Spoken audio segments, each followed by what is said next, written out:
Arjifo, many thanks for that.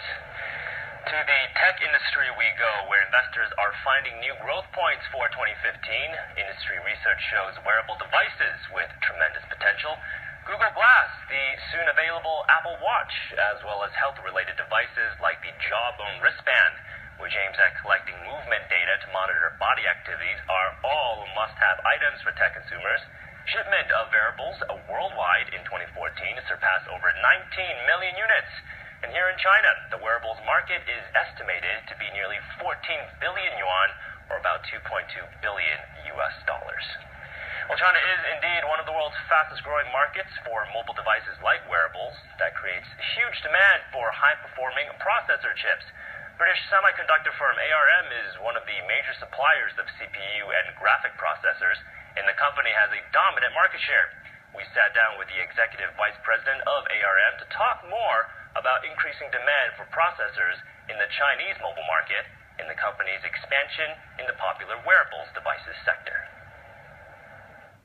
We know that 90% of mobile devices use ARM-based products. Now, when we compare the latest set of new technologies that ARM has to offer with what people were using like 5 years ago, in what way and by how much have user experience been enhanced? Well, over the last 5 years, I mean, the CPU performance we've delivered, for example, the processor performance we've delivered has gone up by about 50x. So that means that consumers can do a lot more immersive type activities on their mobile phones, a lot more entertainment type activities, a lot more work on their mobile phones, should they want to do work on their mobile phones, clearly. Now, China has a booming mobile market.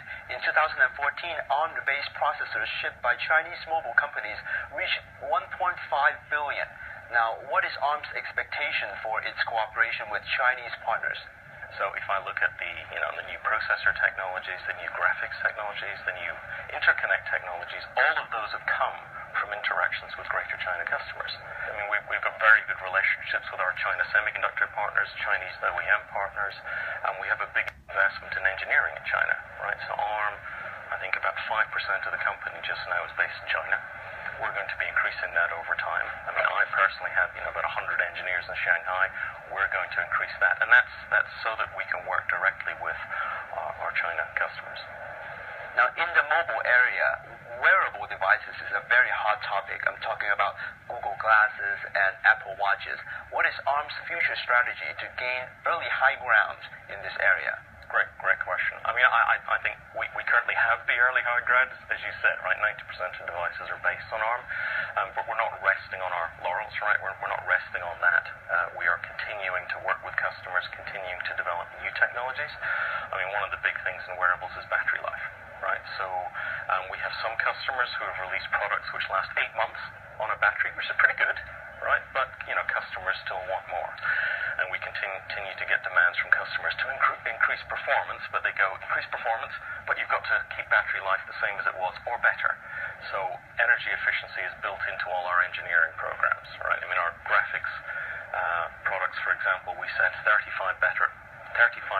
better energy efficiency every single year, and it's a continual focus of the engineering teams.